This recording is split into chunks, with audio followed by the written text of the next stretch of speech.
하나님의 말씀은 고린도전서 12장 7절부터 11절까지입니다.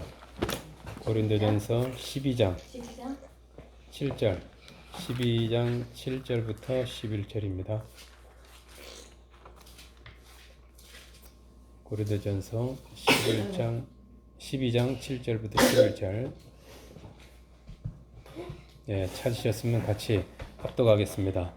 각 사람에게 성령을 나타내심은 유익하게 하려 하심이라. 어떤 사람에게는 성령으로 말미암아 지혜의 말씀을, 어떤 사람에게는 같은 성령을 따라 지식의 말씀을, 다른 사람에게는 같은 성령으로 믿음을, 어떤 사람에게는 한 성령으로 병 고치는 은사를, 어떤 사람에게는 능력 행함을, 어떤 사람에게는 예언함을, 어떤 사람에게는 영들 분별함을, 다른 사람에게는 각종 방언 말함을, 어떤 사람에게는 방언들 통역함을 주시나니 이 모든 일은 같은 한 성령 행하사 그의 뜻대로 각 사람에게 나누어 주시는 것이니라. 아멘. 기도하겠습니다. 사랑이 많으신 아버지 하나님 감사합니다. 우리를 이곳으로 인도해 주시고 이곳에서 함께 모여 예배하게 해주심을 감사합니다. 한 주간 동안도 저희들을 이모저모로 돌봐주시고 보살펴 주시고 모든 필요한 것들로 채워주시고 아버지 공급해 주심을 참으로 감사합니다. 시간에도 아버지 하나님께 나아갈 때 내 의나 내 선행이나 또 내 죄악을 아버지 바라보며 가지 않고 오직 예수님의 보혈, 나를 위해서 피 흘리시고 나의 죄를 용서하신 그 예수님의 보혈을 의지해서 아버지 앞에 나아갑니다. 그 보혈을 보시고 오늘도 거룩하다 하시고 아버지 저희들을 하나님의 자녀로 맞아주심을 참으로 감사합니다. 저희들이 아버지께 자녀로서 간절히 구한 것들 아버지여 다 응답해 주시니 참으로 감사합니다. 신실하신 아버지여 특별히 여러 가지 기도 제목 가운데서도 각 가정들을 이 코로나나 여러 가지로 어려운 과정을 통과하고 있는 각 가정들이 함께 해주시고 아버지 특별히 또 구원받지 못한 수많은 영혼들 아버지 기억하셔 주셔서 저희들 주위에 있는 사람들부터 아버지 하나님여 그들을 불쌍히 여겨주시고 구원하여 주시고 구원의 손길로 베풀어 주시옵소서. 이 시간에도 하나님 말씀을 사모하여 이 자리에 저희가 모였습니다. 아버지 말씀을 받을 때도 아멘하여 받게 하시고 마음을 다하여 받게 해주시고 한 말씀도 땅에 떨어지지 않게 하시고 수로보니게 여인들처럼 정말 땅 상에서 떨어지는 그 부스러기라도 내가 먹어야 되겠다는 그런 마음가짐으로 하나님의 말씀을 대하게 하여 주시옵소서. 아멘. 성령이 오늘도 우리를 도와주시니 감사하며 예수님 이름으로 기도하였습니다. 아멘. 자, 예수님을 믿는 사람들에게 하나님께서 약속하신 선물이 있습니다. 바로 성령이시에요. 자, 이 성령은 생수의 강으로 믿는 우리 안에 와 계십니다. 성령은 이 생수의 강이신 이 성령은 그렇기 때문에 내가 아무리 그 강처럼 어마어마하잖아요. 그 퍼고 또 퍼도 결코 고갈되지 않는 영생하도록 계속해서 솟아나오는 그런 샘물이십니다. 성경은 우리 안에 와 계시는 이 성령님에 대해서 흘러 넘치는 생수의 강 혹은 솟아나는 샘물로 표현하고 계세요. 흘러 넘치려고 하시는 분, 그리고 솟아나는, 솟구치는, 원어로 하면 돌진하려고 하는, 작은 틈만 있으면은 이렇게 물이 여러분 조금만 틈만 있어도 막 흘러나가려고 하잖아요. 그런 솟아나는 샘물로 표현하고 있는데 이 모양 자체가, 이 표현 자체가 성령님의 그런 거침이 없는 역동적인 성품에 대해서 묘사해주고 계시는 거예요. 나 자신을 표현하는데 굉장히 소극적이고 이 소심하고 이 수줍음을 잘 타는 사람이 이 예수를 믿고 나면 사람들 앞에서 간증도 하고 찬양도 하고 뭐 기도도 하면서 이렇게 담대해지고 그리고 적극적이지고 또 더 나아가서 진취적이고 어떤 것을 잘 시도를 못하고 또 도전을 못하던 사람들이 이렇게 바뀌어지고 또 무엇보다도 이렇게 얼굴이 어두침침하고 이렇게 됐던 사람들이 밝아지는 그런 모습으로 변화되는 이유가 바로 믿는 우리 안에 와 계시는 그 성령님의 성품 때문에 그래요. 성령님이 그런 분이거든요. 그분이 우리 안에 와서 우리로 하여금 그렇게 우리를 하나가 되면서 하나가 되면 성령과 하나가 하면 되면 될수록 성령의 성품으로 변화되어져 좋아지는 겁니다. 성령님을 뭐 어떤 사람 생각하는 것처럼 이 성령을 믿으면 신을 믿으면 잘못되는 게 아니라 그건 극히 잘못된 아직 안정되지 않은 모습이고 점점 성령님과 이렇게 하나 되면서 교제하면서 가까이 하게 되면은 아주 이상적인 사람으로 이 사람의 성품이 바뀌게 돼 있어요. 사람을 두려워하고 숨어있던 그 겁쟁이, 충동적이고 막 이런 또 너무 신중했던 요한, 베드로 이런 사람이 사람들 앞에서 담대하게 그렇게 말씀을 선포하는 모습이 이 성령이 내주하시는 그런 대표적인 모습입니다. 성령님에 대한 또 하나의 특별한 표현이 바로 오늘 본문의 말씀에 나오는 성령의 나타내심이라는 표현입니다. 성령의 나타내심. 오늘 말씀의 제목이 성령의 나타내심이거든요. 성령의 나타내심.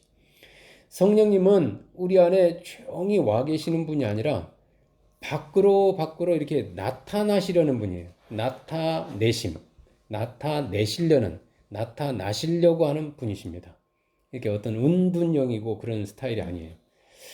예수님 믿으면 사람들이 가만히 있지 못하고 뭐 심지어 말이 많아진다든가 그리고 그러면서 사람들에게 예수님에 대해서 막 말하고 싶고 내가 왜 이러지? 하면서 자꾸 뭐 이렇게 말씀이든 예수님에 대해서 말하고 싶어지고 또 교회에 여러 분야에서 봉사하고 싶어지고 섬기고 싶어지고 헌신해지고 싶어지는 이유가 그게 자기가 나타나야 되는 거거든요. 바로 성령님의 그 나타나시고자 하시는 이 이타적인 성품 때문에 그래요. 이 이기적이고 운동적이고 자기 보호적인 게 아니라 이 이타적입니다. 타인을 더 생각하고 타인을 공감하고 타인의 아픔을 느끼고 타인을 이렇게 이해하는 이게 다 성령님의 역사예요. 그러니까 성령님이 나타나면 나타날수록 공감 능력이라든가 이해력이라든가 그게 높아집니다. 그래서 뭐 여자들이 사실은 내 남편을 변화시키려 할 게 없어요. 왜 넌 내 마음을 몰라줘? 왜 너는 자기 생각만 해? 이렇게 뭐 따질 것도 없어요. 그 사람 속에 예수님을 믿게 하고요. 그 다음에 그 사람 속에서 그 성령님이 계속 성령님만 잘할 수 있도록 북돋워주고 격려해주만 한다면은 저절로 그게 돼 있습니다. 왜냐하면 성령님이 이타적이시기 때문에 그래요. 그냥 남만 위해서 사는 그런 게 아니라 남을 공감하는 배려하는 그런 능력이 저절로 생깁니다. 이 성령의 나타나심은 나를 드러내서 자기를 자랑하고 자기를 높이려는 또 자기를 주장하려는 그런 자기 교만과는 다릅니다. 자기를 높이려고 하는 또 자기를 과시하려는 그런 것과는 달라요. 가장 본질적인 차이가 뭐냐면요. 그 나타나고자 하는 목적이에요. 왜 나타나고자 할까? 왜 드러내시려고 할까? 오늘 본문 말씀을 보면은요. 그 이유가 딱 각 사람에게 성령을 나타내심은 유익하게 하려 하십니다. 이게 달라요. 유익하게 하려 하십니다. 유익은 다른 말로 하면 공동의 유익을 위해서라는 의미예요. 성령님이 나타나시는 이유는 성령님 자신을 위해서가 아니라 공동의 유익을 위해서, 공동체의 유익을 위해서 나타나십니다. 좀 더 구체적으로 표현해 본다면 공동체가 여러 가지가 있어요. 가정이나 교회와 같은 그런 공동체의 유익을 위해서 성령께서 나타나시는 것이에요. 제가 이 말씀 준비하면서 이제 교회에 대한 얘기를 많이 언급하다가 가정을 교회같이 여기면 되겠다라는 생각을 해요. 그냥 남편, 아내, 자식 이런 개념이 아니고 남자는 목사님, 여자는 사모님, 자녀는 성도.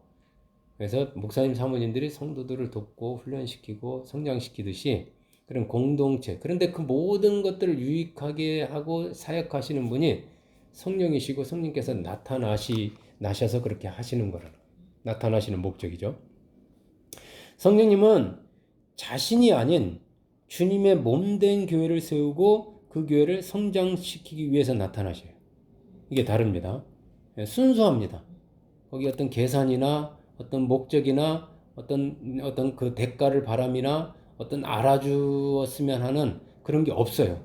그냥 오로지 주님의 교회, 주님의 몸인 이 교회를 성장시키기 위해서, 세우기 위해서 성령께서 나타나시는 거예요. 자기를 선전하고 자기를 높이고 자기를 주장하기 위해서 나타나는 자기 자랑하는 것과는 본질적으로 다르다는 거예요. 나타나기는 똑같이 나타나는데 모양은 목적, 의도가 다르다는 겁니다. 따라 성령께서 나타나시지 않으면요, 가정과 교회는 바르게 세워지지 않습니다. 부족한 사람이 세우려고 해도 건강하고 바른 교회로, 바른 자녀로 세워지질 않아요. 아무리 내가 배우자를 통제하고 배우자에게 잔소리하고 배우자에게 이렇게 저렇게 해도 그게 잘 되지 않습니다. 해보면 아시겠지만. 그리고 이 성령께서 나타나지 않으면요, 가정과 교회에 유익이 없게 돼요. 손해라 이거예요, 손해. 각 사람에게 이 성령님이 나타나시려고 오셨는데 그 성령님이 안 나타난다. 교회는 다니는데 저 사람에 계시는 성령님, 이 사람의 성령님이 심지어 자녀 속에 있는 성령님도 안 나타난다. 굉장한 손해입니다. 네, 손해를 엄청 보고 계시는 겁니다. 각 사람 속에 와 계시는 성령께서 이 적극적으로 나타나셔야 가정과 교회가 세워지고 가정과 교회가 성장합니다. 이 나타난다는 표현은 이 말씀 준비하면서 제가 잊어버렸던 게 우리 가정을 생각하면서 제가 어떻게 해서 이렇게 우리 가정이 이렇게 됐지, 우리 자녀들이 이렇게 됐지? 나도 나타났지만요, 내 안에 계신 성령님 나타났지만 제가 아이들에게 계속 주지시켰던 게 그 말씀으로 훈련시키면서 했던 게 우리 사모님도 그러고 짓누르고 막은 게 아니라 계속 그 표현하게 했어요. 나타나요. 감사의 표현, 막 회개의 표현, 말씀 되게 힘들어했어요. 그게 훈련이 안 되다 보니까. 근데 어릴 때부터 그걸 훈련시키니까 지금 뭐 제가 카톡에 뭐 올려도 이 카톡방이 이제 우리가 단톡방이 이 단톡방이 지금 가족방이 있어요. 가족방은 난리가 아닙니다. 뭐 감동, 감화, 뭐 아빠 귀여워, 뭐 아빠 땡큐 사랑해, 뭐 막 그냥 막 거기에 막 그냥 막 튀겨 뭐 하나만 올려놔도. 근데 우리 온라인 방에는 제가 뭘 하나 이렇게 올려놔도 잠잠합니다. 눈치 보고 뭐 이렇게 하면서 이게 훈련이 안 돼서 그래요. 그렇죠? 어색하고 서로 내가 이런 거 나타내면 너무 튀는 거 아닌가 막 제안하고. 근데 우리는 어릴 때부터 그런 거를 또 저도 막 그런 권위적으로 하지 않고 막 이게 어린아이처럼 나타내요. 자기 뭐 이걸 체면이라든가 이런 게 감추거나 포장하거나 그런 게 없어요. 가족 앞에서 벌거벗은 에덴 동산처럼.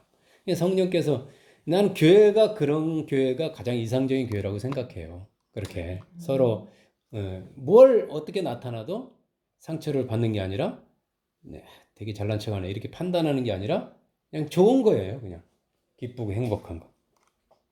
이 나타나시려는 성령님, 이분을 내 기질이나 내 지식이나 제가 지금 말한 부끄러움으로 제한하고 막는다면은 그건 성령님과 역행하는 거예요. 성령님은 일로 가려고 하는데 나는 이리로 가는 거예요. 성령의 바람이잖아요. 성령의 바람은 이렇게 가는데 나는 그 성령의 바람을 이게 같이 순풍을 타야 되는데 역풍을 만들어 버리는 것과 똑같습니다.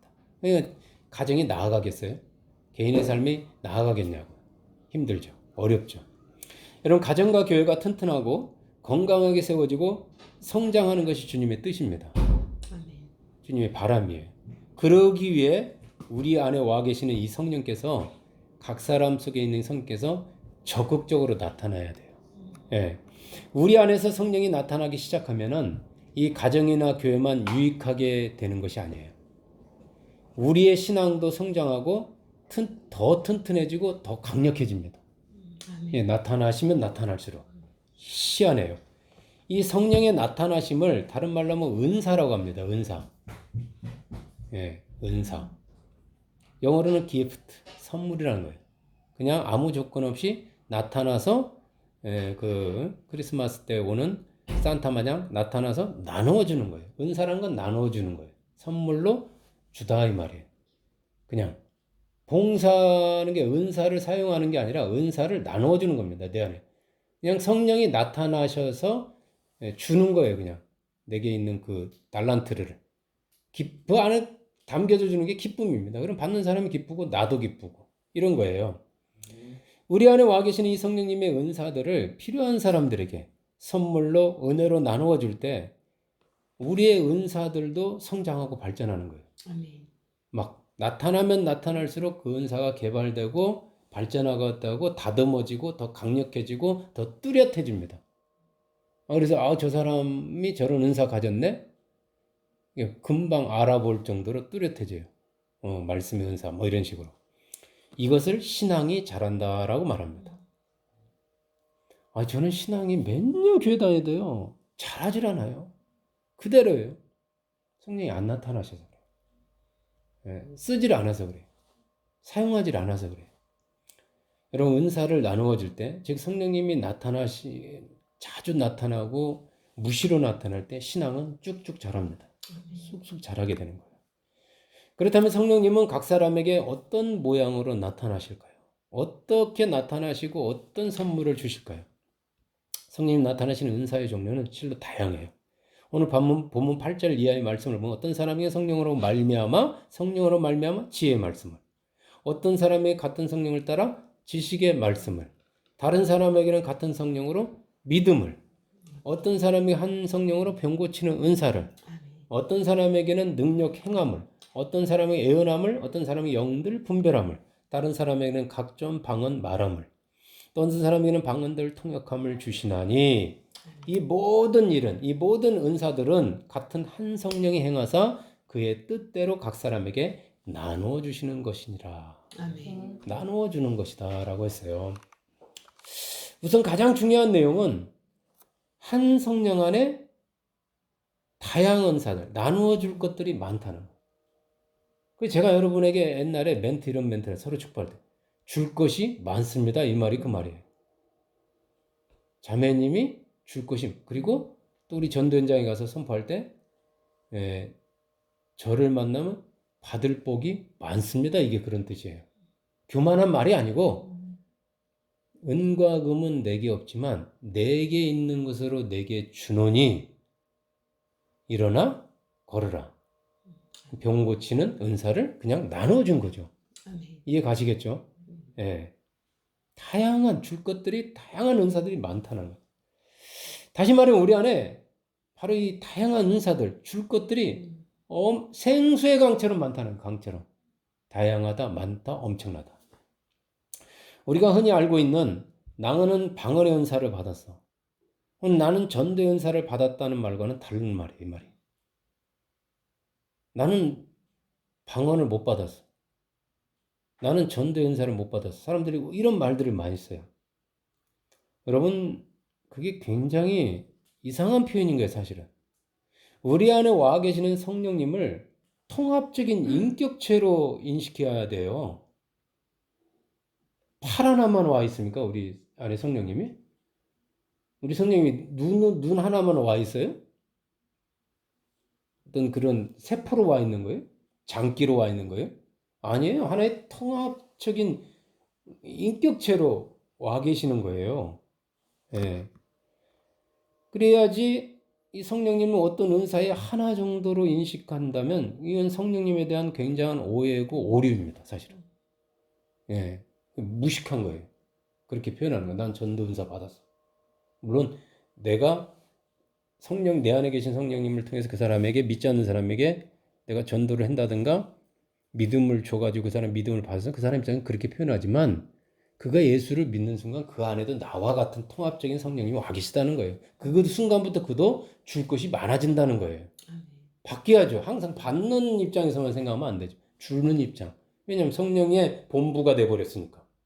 천국이 여기에, 성령이 너에게 임하면 천국이 너에게 임하면. 천국이 뭐예요? 줄 것이 많은 곳이 천국이지. 기쁘고 행복한 것만이에요. 천국의 보화가 가득해진 거죠. 여기가. 본부가 이동해 왔잖아요. 성령님은 어떤 은사와 같은 그런 비인격적인 능력으로서 그것, 이트가 아닙니다. 성령님은 대문자 힘이에요. 힘. 인격이다 이 말이에요. 이트가 아니에요. that 저것이 아닙니다. 은사로 성령님을 인식하게 되면 성령님은 그냥 선물, 그 물건 이렇게 돼버려요. 그게 아니라니까요. 성령님은 하나의 인격체로서 한 성령님 안에 이와 같은 다양한 은사들이 들어있는 거예요. 따라서 우리 안에는 다양한 은사들이 이미 와 있다는 걸 아셔야 돼요. 그 은사들을 내가 끄집어내서 나타내서 사용하면 되는 거예요. 그런데 이 성령의 은사 사용에서 가장 유의할 것이 있어요. 이런 것들이 잘못되어지기 때문에 소위 은사 중심으로 막 사는 사람들이 이런 말씀으로 다듬어지지 않다 보니까 문제를 일으키고 그런 모습들을 보다 보니까 아예 안 써버리는 거예요. 나도 저렇게 될까봐. 예. 얼마나 손해를 보는지 모릅니다. 잘못된 거 하나 때문에. 구더기 무서워? 뭐를 못 담은 거예요? 창을 안 담고 살아버려요. 그 구더기 필까봐. 그 하나 때문에. 그렇게 손해를 봅니다. 장 없이 사는 거랑 똑같아요. 은사는 중요한 게 내가 사용하는 것이 아니라는 거예요. 나를 통해서, through, 축복의 통로죠. 나를 통해서 성령께서 사용하신다는 거예요. 은사의 주체는 누구예요? 성령이시지 내가 아닙니다. 아멘. 내 몸을 사용하는 것이고 내 입을 사용하시는 것이지 내가 하는 게 아니에요. 근데 내가 한다고 생각하니까 나중에 문제가 돼요. 내 것이 되고 내 마음대로 하게 돼요. 그러면 막 나가버립니다. 막 내가 특정한 어떤 하나의 은사를 받아서 뭐 전도가 됐든 찬양이 됐든 뭐 방언이 됐든 그래서 내가 사용하는 것이 아니라 성령의 다양한 은사들을 내 안에 와 계시는 이 성령께서 성령의 뜻대로 오늘 마지막 구절에 이 모든 일은 같은 한 성령이 행하사 그의 뜻대로예요. 성령의 뜻대로 나를 통해서 그때그때마다 필요로 하는 각 사람에게 나누어 주시는 것이다 이 말이에요. 내게 아니죠. 내게. 나에게는 어떤 특정한 은사만 있다고 생각하면서 나는 그 은사만 받았어. 그러니까 나는 그 은사만 사용할 거야 라고 이렇게 생각하는 것도 사실은 이 성령님의 다양성을 제한하는 것이 될 수 있어요. 물론 내 안에 있는 성령님의 다양한 은사가 있다고 그랬어요. 이것저것 사용하는 것이 아니고 그 가운데 하나나 혹은 두 가지만을 주특기처럼 사용할 수는 있어요. 어떤 것을 계속 쓰다 보면 그것만 발달하잖아요. 예. 그럴 수는 있어요. 예를 들면 그냥 나에게는 이런 다양한 은사가 있지만 나는 이 은사를 쓰는 게 더 편해. 나는 성격이 외향적이니까 전도 은사 쓸 거야. 이럴 수는 있단 말이에요. 제 말은. 나는 사람을 만나서 상담한다든가 훈련한 것보다 낯선 사람 만나는 게 부담이 없어. 그러니까 나는 전도 현장에서 나가서 쓸 거야 라고 할 수는 있단 말이에요. 주특기가 그런 거잖아요. 여러 가지 다 할 줄 알지만 주된 거를 내가 편하게 쓸 수 있고 잘 쓸 수 있는 걸 난 쓸 거야 할 수는 있단 말이죠. 그런데 여러분 이 생각을 해야 돼요. 은사는 어떤 사람을 상대로 그 사람의 필요를 채워주기 위함의 그 목적이 있잖아요. 예. 각 사람의 필요를 따라서 나눠주는 거잖아요. 그 필요, 니드를 채워주기 위해서. 근데 사람의 니드라는 건요, 다양합니다. 아시겠지만. 영적인 니드, 필요, 정서적 필요, 육체적 필요, 하나 아이를 키워보면 알아요. 손이 얼마나 많이 가는지 모릅니다. 문화적 필요, 자아실현의 욕구, 뭐 소속감의 욕구, 뭐 돈만 줘가지고 사람의 필요가 채워지는 게 아니에요. 예, 만능이 돼야 될 때가 있어요. 예, 너무 다양하단 말이에요. 근데 내가 전도의 은사만 사용할 줄 알아서는 이 결코 다른 사람의 이 다양한 필요를 다 채워줄 수가 없어요. 그냥 전도만 해놓고 그 다음에 그거는 마치 아이 낳아놓고 나는 다른 건 하기 싫어. 못해. 이런 거 똑같아. 애는 그냥 방치돼 버리는 거죠. 전혀 낳기만 해놓지 그 다음에 필요를 채워줄 줄은 모르잖아요. 격려해 줄 줄도 모르고 돌봐줄 줄도 모르고 기저귀 하나도 갈아줘 귀찮게 여겨. 난 낳기만 할 거야. 기르는 건 당신이 길러. 이런 거랑 똑같이 돼버릴 수가 있어요. 그럼 그 아이가 삐뚤어질 수가 있다니까. 그 사랑이 없다 보니까 채워지지 않으니까 그 나이 때 또 채워져야 할 니드들이 다 있거든요. 노인도 마찬가지예요. 노인의 욕구가 있고 외로움, 고독, 대화 상대 뭐 이런 거.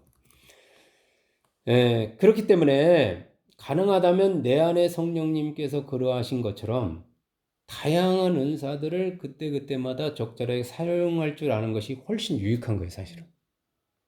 저는 우리 성도들한테 무능한 성도가 되지 말고 아까 능력의 제자라든가 전천후 폭격기가 되라. 그냥 비우면 못 두고 막 그런 게 아니라 아무 때나 뜰 수 있고 상담이면 상담, 전도면 전도, 이런 것들을 다 갖추는 게 훨씬 유익한 성도가 되고 그 사람 때문에 유익한 복을 받는 사람이 많다라고 말하는 거예요. 그렇죠? 특히 작은 교회와 같이 사람이 부족한 경우에는 더욱 그러합니다. 제가 가정을 교회처럼 여기라고 그랬잖아요. 가정을 여러분이 목사고 사모고 성도라는 관점에서 지켜보시라고요. 내가 제대로 하고 있는가? 그렇게. 그렇지만요, 잘 보십시오. 한 사람이 이 사람의 다양한 욕구를 혼자서 다 채워주는 것은요, 시간적, 공간적, 물리적으로 벅찰 때가 많아요. 엄마 혼자서 엄마 역할, 자녀를 다 케어해 준다는 거 쉽지 않습니다. 그걸 장기간 해보시면. 특히 병든 사람 하나 집안에 있으면요, 아무것도 못하는 중증 환자가 하나 있어 보면요, 항시 같이 있어야 되고 자기 자유는 없어져 버려요. 지쳐버립니다. 그러면 이렇게 혼자서 모든 사람의 그 욕구를 다 채워주다가는 나중에 지쳐가지고 번아웃 되기 십상이에요. 번아웃이 뭐예요? 불이 다 꺼져버려요. 의욕이 다 꺼져버려요. 기운이 다 빠져버린단 말이에요. 에너지가 고갈돼 버립니다. 따라서요, 사람들을 훈련해 가지고요, 협력 사역을 하는 것이 절대 필요합니다. 저는 가정 사역도 마찬가지라고 생각해요. 손에 물 한 번 안 묻히고 고귀하게 자란 남자하고 결혼하면요, 아무것도 할 줄 몰라. 전기도 못 갈아, 수도꼭지도 못 고쳐. 다 돈으로 해결해 버렸으니까. 자녀도 돈으로 해결해 버리려고 뭐 사줄까? 그게 아니거든요, 욕구라는 건. 이해 가시겠죠? 그래서 남자도 여자 일을 할 줄 알아야 되고요, 여자도 남자 일을 할 줄 알아야 되고, 어떻게 될지 모르잖아요. 다양하게 자기를 훈련하고 못한다는 생각을 버리는 게 좋은 것 같아요, 제가 볼 때는. 가정이든 교회든. 다 목사님만 하고 나머지는 다 구경하고 있고 다 돌봐주세요만 쳐다보고 있다면 목사님 사모님이 감당이 되겠습니까? 여러분 뭐 둘만 데리고도 힘들어 할 텐데. 영적인 자식도 똑같은 자식인데 10명, 20명, 30명. 그러니까 구역장을 세우고 집사를 세우는 하는 목적이 형들을 훈련시켜서 엄마 아빠의 짐을 서로 나누어지는 거죠. 그래야 가정이 평화롭고 한 사람에게 집중되지 않는 1인이서 작은 교회들 보면 제가 옛날에 청년 때 그런 거를 쓴 게 있는데 1인 사역 5역해요. 성가대, 주일학교, 아침부터 새벽부터 나와서 밤 늦게까지 가서 파김치가 돼. 제가 그렇게 살았어요, 몇 년을. 제가 목사님한테 글을 쫙 써가지고 분석을 다 했었어요. 한 사람에서 맡고 있는 거 다, 100, 한 50명 정도를 다 분석했더니 보통 한 사람이 1인 사역 우역인데 10%도 안 되는 사람들이 그걸 다 감당하고 있더라고요. 나머지는 다 놀아, 90%는. 예비만 드리고 왔다 갔다 해버리고. 10%도 안 되는 사람이 그걸 다 하고 있어요. 나머지는 다 어린아이예요. 젖먹이들이고. 예. 그냥 교회가 성장하지 않아요. 일꾼이 많아야 되는데 적군만 많아. 적군 달라고 하는 거. 자, 바울 같은 경우는 자신을 씨 뿌린 자로 많이 표현합니다. 그리고 아볼로를, 이 고린도전서에 나오는 그 아볼로를 물 주는 자로 표현합니다. 나는 씨를 뿌렸고 아볼로는 물을 주었다. 이렇게. 씨 뿌리는 사람하고 물 주는 사람이 다르다 이거죠. 근데 농사 지으면 내가 씨도 뿌리고 물도 주고 잡초도 뽑아주고 다 그러잖아요. 근데 바울은 안 그랬다 이거. 다른 사람의 이 주된 은사를 인정하고 활용하는 거죠. 그걸 조직이라고도 하고 그래요. 그런 의미에서 교회에는 예배라는 이 프로그램 하나에 설교나 찬양 같은 어떤 한 가지 은사만을 주된 사역으로 하는 것보다는 이 다양한 게 있는 게 좋아요. 다양한 프로그램, 다양한 은사를 사용할 수 있는 그런 다양한 무대가 있는 게 훨씬 바람직합니다. 단세포보다 다세포가 이 교회에 맞는 거예요. 하나의 세포에 하나 입이면서 항문이면서 거기로 생식기, 이게 단세포 아닙니까? 그게 아니고 우리 몸을 보면은 다 다르잖아요. 그래서 몸에 비유를 교회를 몸하고 유기체다 오거니제입니다. 뭐 이렇게 움직이는 서로 연결된 이런 표현을 많이 썼단 말이에요.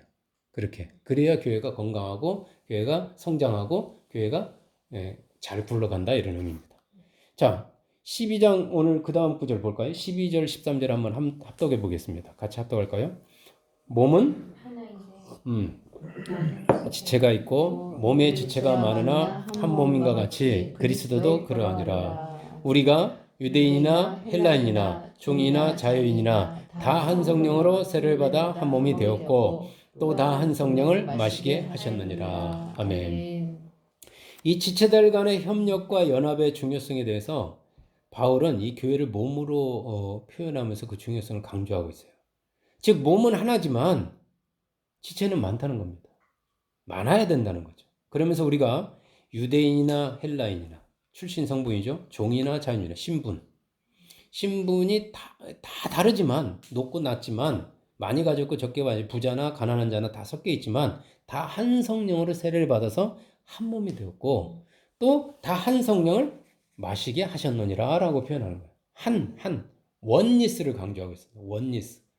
원 바디, 원니스 이렇게. 이것이 그 유명한 제가 신학교 가서 가장 이렇게 감동을 받았던 교회에 대한 다양성과 통일성이라는 거예요. 교회는 다양하지만 또한 유기적인 조직체로서 우리 몸이 다양한 역할을 하지만 통일되어 있잖아요. 따로따로 놀지 않잖아요. 각자 따로 놀지 않잖아요. 몸은. 다 협력하잖아요. 딱 막잖아요. 위기가 오면. 손과 발이 다 나서잖아요. 희생하고. 눈이 딱 공격해 오는데 손이 가만히 있습니까? 네가 눈이니까 네가 막아봐 하면서 눈꺼풀로만 막습니까? 본능적으로 딱 가서 막죠. 맞죠? 머리가 아프면 피나면 손이 가서 덮고 얼른 가서 막 하잖아요. 나는 은사가 눈이야. 그러니까 못해요 그런 게 아니라 그냥 가요 그냥 저절로. 이게 교회가 그런 곳이라는 거예요. 서로 네 거 내 거 없이 서로 아프면 연약한 지체일수록 더 돌봄 귀함을 받아야 된다. 그럼 다 보호하는 거잖아요. 뼈도 다 보호 기능이고 피부도 보호 기능이고 손가락도 왜 5개 줬어요? 다 뜻이 있어요 이게. 2개만 있다고 생각하시죠. 이걸 못 쓰지. 6개면 육손이라 좀 이상하고. 여러분 교회 안에서 다른 사람을 외모로 판단하고 무시하는 것처럼 어리석고 미련한 짓은 없습니다. 가정도 마찬가지예요. 이 무시하고 막 그 공격하는 것처럼 손해보는 게 없어요. 내 안에 계시는 성령님뿐만 아니라 중요한 말입니다. 내 안에 계시는 성령, 다른 사람 안에 있는 성령님을 인식해야 돼요. 그를 무시하는 것은 그 안에 있는 성령님을 무시하는 수가 있어요. 천사들이 날마다 너희 하늘에 계신 하나님을 배웠느니라 그랬어요. 너희 작은 소자를 무시하는 것은 곧 하나님을 무시하는 것이다 그랬어요. 이렇게 그를 인정하고 그 안에 있는 성령님을 인정하고 존중하는 문화, 그게 절대 필요합니다. 아직 나타나지 않았으면 이렇게 길러줘야 돼요. 격려해주고. 어린 성도들, 어린 자녀들을 교회 지체로 보시라고요. 그냥 막 이렇게 돌봐주기만 해서는 안 돼요. 훈련도 시켜야 돼요. 아빠 일도 하게 해야 돼요. 엄마 일도 하게 해야 돼요. 이렇게 성장을 시켜야 됩니다. 오냐오냐만 해주면 받는 거에 익숙해지면은 뭐 하나 시켜도 힘들고 막 어려워져요. 그러면 엄마 아빠가 은퇴가 없어요.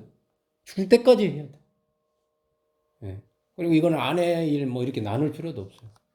이건 남편 일 막 그렇게 할 거예요. 남편이 아프면 아내가 해야지 뭐 어떡할 거예요. 안 그래요? 교회는 다양하지만 성령 안에서 한 뜻, 즉 그리스도를 위한 살아있는 유기체라는 거예요. 교회는 다양한 기능과 역할과 사역이 있지만 하나란 하나. 그리스도를 위한 살아있는 유기체다. 그래서 교회는 단순한 친목단체가 아닙니다. 그리고 어떤 특정한 개인적인 목적을 위해서 세워진 사회단체도 아닙니다. 제가 계속 반복하는 것 같아요. 신천지처럼요. 특정한 한 사람을 중심으로 그를 위해 존재하는 단체는 교회가 아니에요. 그렇기 때문에 가만히 보십시오. 그냥 교회라는 타이틀을 걸었지만 본래 주님이 세우고자 하는 교회하고는 거리가 먼단 말이에요. 머리가 주님이 교회의 머리지 그 이씨가 주님의 머리입니까? 거기서 모든 걸 지시하고 명령하고 다 검사받아 그러면 다 받고 막 아니에요. 교회는요, 영혼을 구원하여서 영혼의 필요를 채워주고 그 영혼의 성장과 번성을 돕는 사역을 하기 위한 그리스도의 몸인 거예요. 아멘. 그리스도의 몸으로서 교회다. 교회는 집중의 원리와 함께 그렇기 때문에 이 다양성의 원리를 함께 접목해 나가야 건강한 교회를 자라갈 수가 있어요. 자, 에베소 5장 18절 19절 말씀 보시겠습니다. 에베소, 고린도후서, 갈라디아서 다음에 에베소죠. 고린도후서, 갈라디아서, 그 다음에 에베소. 에베소 5장 18절 19절.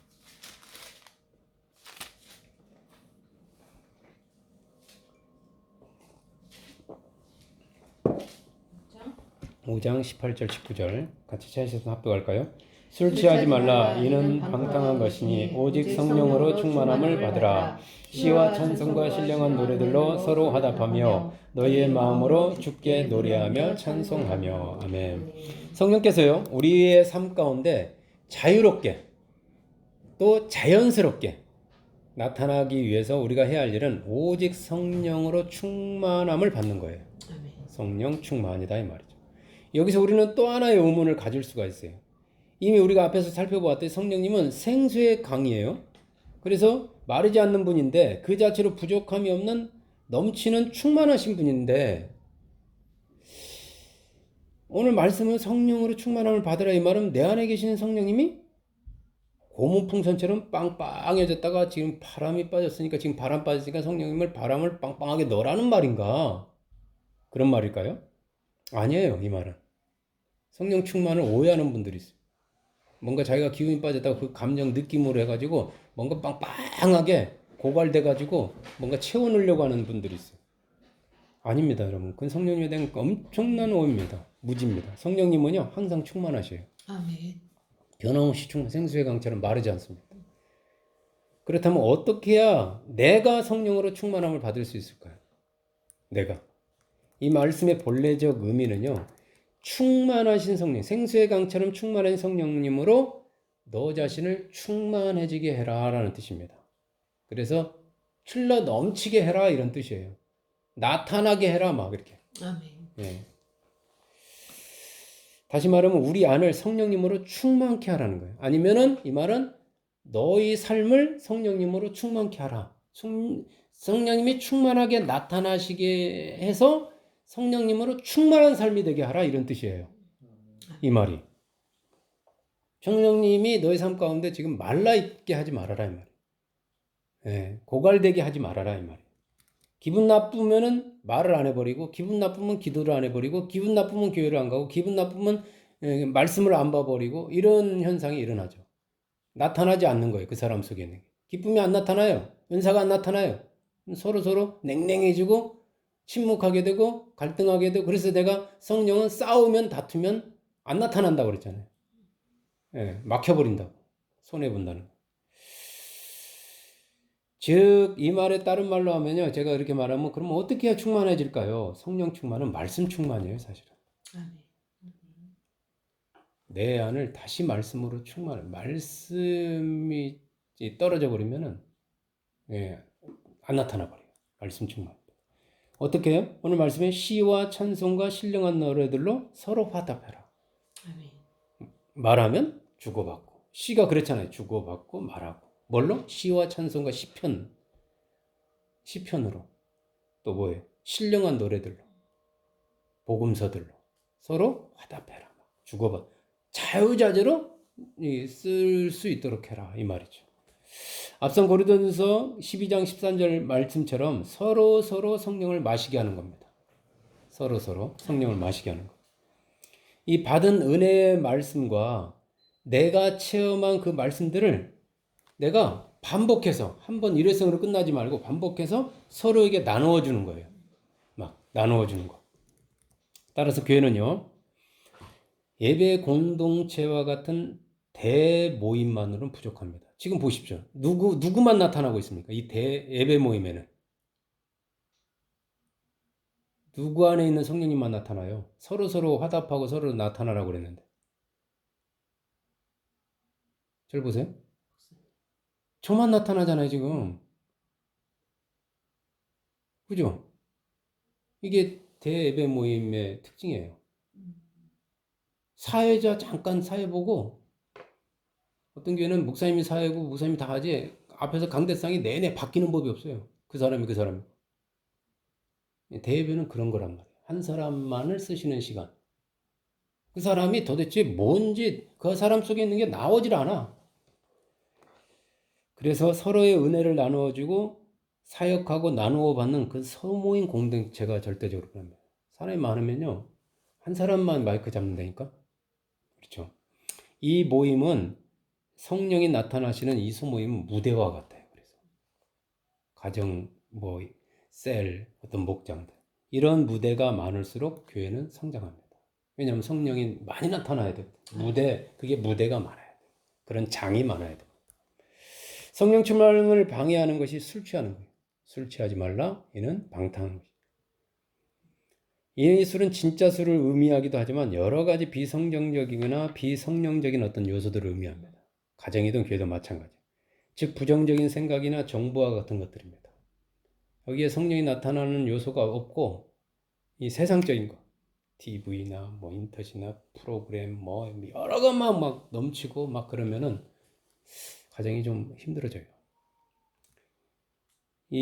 여러분 방탕하다는 말이 무슨 말인지 아세요? 성령에 술 취해서 방탕해지면 자기밖에 몰라요.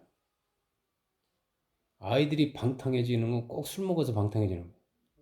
이기적이고 자기밖에 몰라요. 자기 방에 들어가서 자기만 알고 자기 생각만. 이게 방탕한 겁니다. 네. 내 말만 하려고. 내 생각 알아달라고. 이래버려요. 성령이 술에 취하면 오히려 이타적이 되는데 이 세상 술에 취하면 세상 정부에 취하고 세상 거에 취하기 시작하면 점점 자기중심적이 돼간다는 거예요. 남편이고 아내고 다 소용없어요. 내가 힘들고 내가 어렵고 내가 불쌍하고 자기 막 그렇게 가슴만 두들기기 시작해요.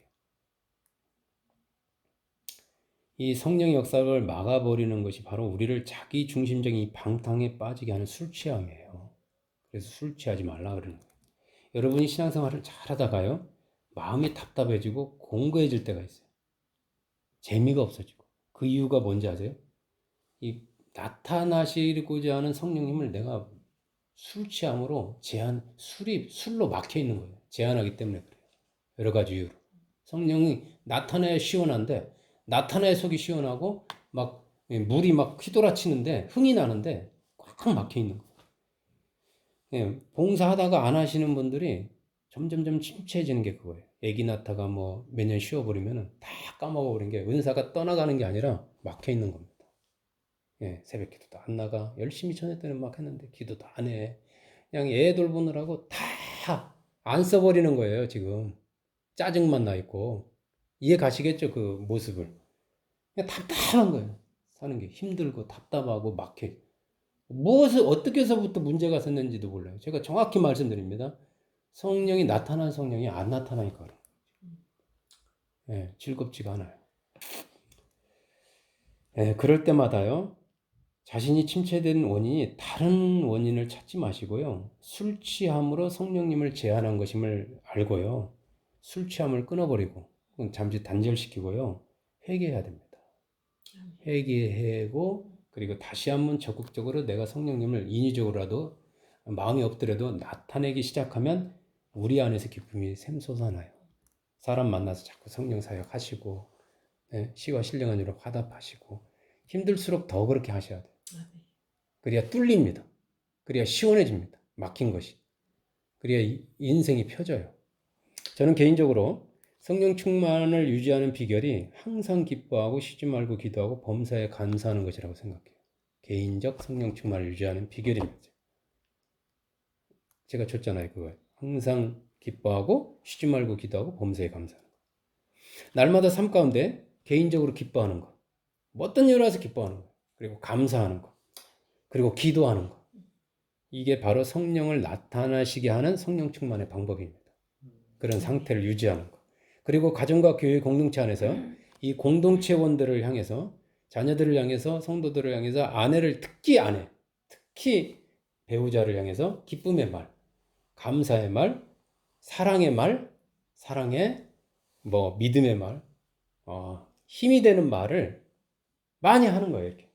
표현하는 거예요. 그렇게 함으로써 가정과 교회를 성령으로 내가 의도적으로 충만케 하는 것이 바로 성령을 나타나게 하는 방법입니다. 아멘.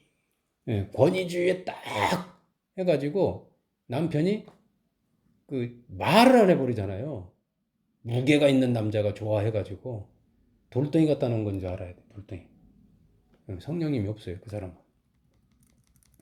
자, 마지막으로 성령님의 이 나타나심과 관련해서 반드시 기억해야 하는 중요한 것이 있어요. 잊어버려서는 안 되는 게.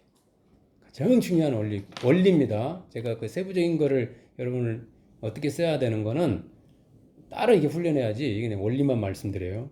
가장 중요한 원리가 성령님은요, 말씀과 함께 나타나신다는 사실이에요. 아멘. 그래서 오늘 제목도 사실은 부제목이 말씀과 성령입니다. 말씀과 함께 나타나신다. 우리가 누군가를 상담할 때 성령은 지혜의 말씀과 함께 나타나십니다. 지혜의 말씀과 함께. 그리고 우리가 누군가를 훈련하고 양육하거나 설교할 때 지식의 말씀과 함께 나타나요. 아까 어떤 사람에게는 지식의 말씀으로, 한 성령이 그렇게 하시는 거예요. 지식의 말씀과 함께 나타나셔요. 우리가 누군가에게 복음을 전할 때 믿음의 말씀과 함께 나타나십니다. 아멘. 전도자들이 믿음이 없는 사람이 전도하면 그 믿음이 전달되겠어요? 믿음이 전달돼야 되는데 믿음의 말씀과 함께 확신이죠. 마찬가지입니다. 누군가를 치유할 때도, 그러나 누군가에게 예언할 때도, 누군가의 영을 분별할 때도, 특히 상담에서 영 분별은 되게 중요해요. 예, 그 사람의 영적 상태, 마음의 상태, 가정의 상태를 분별하는 것, 이런 게 다 말씀으로 나타나십니다. 아멘. 말씀으로 분별해 주시고, 방언이나 방언을 통역할 때나 찬양할 때도 다 말씀과 함께 일하셔요. 사실은 말랄랄랄랄 한다고 해서 되는 게 아닙니다. 말씀 충만해지면 터져 나와요. 말씀 없이 예언이나 그 다음에 신유, 병 고치는 거, 말씀 없이 귀신 축사와 같은 일 사역을 하는 것은 지극히 위험해요. 사실은 막 말랄랄 하면서 이상한 거 하면 이건 자칫 잘못된 길로 빠지거나 교만해질 우리가 있다니까요. 교만은 멸망의 선봉인데 오히려 은사 사용하다가 망하는 사람들 너무 많아. 빗나가는 사람 너무 많아. 이번에도 막 이상한 교회 막 나오잖아요. 막 인분 먹이고, 예? 묘지에 가게 하고. 비인격적이잖아요, 보잖아요. 말씀 없이 하던 성령은 인격인데, 성령은 합리적인 분인데, 성령은 굉장히 자유한 분인데, 강압적, 막 구타하고. 말씀 없이 하면은 그렇게 위험해질 수가 있어요. 내가 말씀 없이 하면 분별력이 없어지면 이게 옳은지 그른지를 모르면서 따라갑니다. 그 집단 최면에 사로잡혀가지고. 분별력이 없어져. 역시 말씀 없이 신비적인 체험을 강조한다든지요.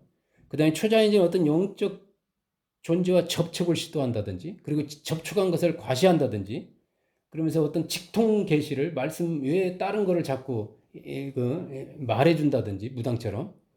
이거를 나타내는 행위는요, 그 버릇은요, 이런 행위나 또 말씀 없이 자기 열심으로 막 무당의 열심이 있잖아요. 막 산에 올라가서 지극정성 쌓고 막 자기 깨끗하게 하려고 하는 이런 뭔가 더 세게 나오기를 원하고 더 강하게 나오다 보니까 더 강한 거를 원하게 돼요. 3일 금식 가지고 안 되니까 열흘 금식 막 이런 식으로 그 목적이 막 더 센 거를 막 찾게 된다는 거예요. 그게 종교 중독입니다. 신비적인 것도 더 세고 더 자극적이고 더 강력하고 더 직설적인 거를 막 그러니까 막 예언할 때 막 나는 어떤 분들이 막 그냥 반말하고 욕하고 쌍욕하고 막 이렇게 하는 거 보면 좀 많이 빗나갔어요. 너무 위험해요. 뭐 능력이 나타나고 기적이 일어날 수는 있겠지만 자제해야 됩니다. 말씀 없이 자기 열심히 사역하는 것은 극히 위험할 뿐만 아니라 비성경적이라는 걸 알아야 돼요. 비성경적입니다. 자, 에베소 6장 17절 말씀. 거기 에베소 아까 봤죠? 6장 17절로 가볼게요. 합독할까요? 구원의 투와 성령의 검, 곧 하나님의 말씀을 가지라. 아멘. 성령의 나타나심을 다른 말로 하면 성령의 역사라고 합니다. 성령의 역사 많이 들어보셨죠? 성령의 역사. 성령에서 악령의 역사 그러잖아요. 그런데 성령의 역사가 나한테는 우리 교회는 어렵게 여겨지고 막연하게 느껴질까요? 이 성령의 역사라는 말이. 그리고 이상하게 들려올까요? 왜 성령의 역사가 없을까요? 심하게는. 성령은 나타나시는 분인 건데. 성령의 은사가 나타나서 나누어지면 그게 성령의 역사인데, 역사가 뭐예요? 일하는 건데. 그럼 이유가 뭔지 아세요? 말씀이 없기 때문에 그래요. 말씀이 없어서. 제가 그랬죠. 성령은 말씀과 함께 일하시는데, 역사하시는데, 나타나시는데, 말씀이 없이 어떻게 성령 역사합니까? 그러니까 말씀이 없으니까 성령 역사가 없고 성령이 나타나면 없는 거예요. 성령은요, 결코 말씀 없이 나타나지 않습니다. 반드시 말씀과 함께 일하십니다. 말씀은 성령의 검이에요. 이해 가시겠어요? 하나님의 말씀 곧 성령의 검을 가지는. 그러니까 말씀은 성령의 검입니다. 성령도 검을 가지고 일하시잖아요. 근데 그 검이 뭐냐고요? 말씀이란 말이에요. 그러니까 성령과 말씀은 떼어놓을 수가 없는 거예요. 성령의 무기, 성령의 능력이 하나님 말씀입니다. 따라서 성령이 제한 없이 활발하게 아무 때나 자연스럽게 나타나기 위해서 우리는 반드시 이 성령의 검인 하나님 말씀을 내가 취해야 돼요. 가져야 돼요. have. 사용할 줄 알아야 돼요. 자유자재로. 그걸 못 쓰니, 말씀을 못 쓰니 성령 역사가 안 나타나는 거죠. 나한테 아무 일도 안 일어나는 거죠. 우리는 날마다 이 하나님 말씀을 우리 안에 가득가득 충만하게 채워야 돼요. 채워야 되는데 왜 그러냐면 마치 자동차가 멈추지 않고 잘 달리기 위해서는 이 휘발유나 엔진 오일과 같은 기름을 주기적으로 계속 공급해야 하는 것. 그렇게 하는 건 맞아요. 그 비유가 채우는 건 맞습니다. 아주 그 성령으로 충만케 하라 채우는 거. 그렇지만 조심해야 돼요. 말씀을 자기 수양이나 자기 교양의 어떤 수단 정도로만 인식하는 경우가 요즘 많아요. 그게 묵상입니다. 큐티입니다. 그냥 은혜 받고 자기 하루 자기 수양, 자기 교양, 자기 그런 정도로만 사용할 때만 하나님의 말씀을 사용하고 있다면요, 여러분을 통해서 성령께서 나타나시기는 어렵습니다. 단언컨대 성령의 역사가 일어나기는 힘듭니다. 필요하긴 합니다. 그게 아까 제가 기름과 같아가지고 하루가 잘 돌아가기 위해서, 내가 메마르게 해서, 또 내가 잘못된 길로 가지 않기 위해서 내가 날마다 아침마다 묵상하고 이런 거 절대 필요합니다. 하셔야 됩니다. 채워야 됩니다. 근데 거길로 끝나버리면 성령의 능력하고는 거리가 멀어진다는 거예요. 성령의 검으로서 이 말씀을 무기해야 됩니다. 무기화, 도구화. 왜냐면 성령은 공격적이시거든요. 방어만 하는 게 아니거든요. 나 혼자만 지키려고 하고, 나 혼자 경건해지려고, 나 혼자 깨끗해지려고, 나 혼자 죄 안 짓고 살려고 하는 거. 성령의 성격하고 다르다니까요. 성령은 나타나시려고 한다니까요. 적극적이라니까요. 공격적이라니까요. 가서 정복하라고 그랬거든요. 하나님께서 번성하고 충만하고. 그러기 위해서 내가 성령은 말씀과 함께 나타나시고 역사하기 때문에 말씀을 무기화할 정도로 말씀을 자유자재로 쓸 줄 알아야 돼요. 내가 그게 훈련이 돼야 된다는 거예요. 어떤 특정 자유자재로 막 적용하고 쓸 줄 알아야 돼요. 그래서 날마다 반복해서 사용하는 이 훈련이 필요합니다, 사실은. 어떻게 해야 되요는 제가 따로 훈련 시간에 따로 해야지 여기서까지 설교 시간에는 하기는 힘들잖아요. 성령을 나타나시게 하는 거, 성령이 나타나시는 거, 성령이 역사하는 것은 특별한 사역자들만의 전유물도 아니고 뭐 10%의 부름받은 사람들만이 하는 게 아니고요. 해도 되고 안 해도 되는 선택이 아니고요. 반드시 해야만 하는 필수예요. 성령님이 나타나시려고 하는 분인데 다 성령이 계시는데 왜 나만 제한하고 어린아이 상태로 머물러 있어야 됩니까? 성령을 나타내시게 하는데 집중하면요, 거기에 막 내가 어떻게 하고 연구하다 보면 교회나 가정 나아가서 개인의 삶에요 엄청난 유익이 나타나기 시작합니다. 다른 말로 하면 좋은 일이 막 일어나요. 신기하게, 희한하게요, 잘 되기 시작합니다. 정말 풀려요. 교회가 풀리고, 가정이 풀리고, 인생이 막 풀리기 시작한다니까요. 바라기는, 그리고 그 사람의 인생이 풀립니다. 그 사람을, 성령이 나타나는 사람을 가까이 하면. 마귀가 물러가나가 되겠으니까. 꼬인 게 풀어지기 시작하니까. 바라기는 저와 여러분이 이 성령의 나타나심을 사모하고, 즐거워하고, 기뻐하시기 바랍니다. 아멘. 박수 쳐주셔야 돼. 누군가가 성령을 나타냈을 때 입을 열었다. 막. 그래서 이노 유오가 기도하는 거 보고 얼마나 기쁜지 몰라요. 성령의 나타나심이거든요. 아멘. 뭐 형식적인 거. 뭐 얼마나 내가 행복한지 몰라요. 미래가 막 보이더라고.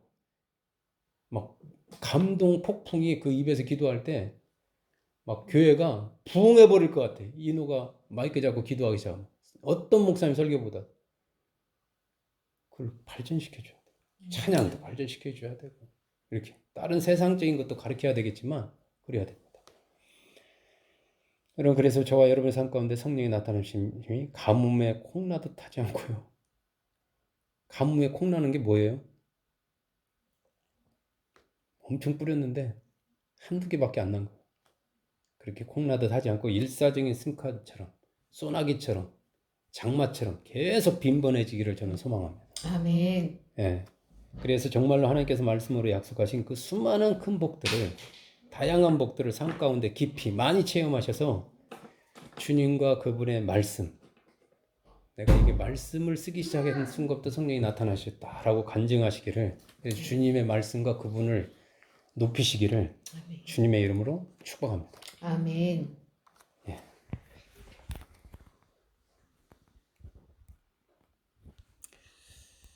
자, 우리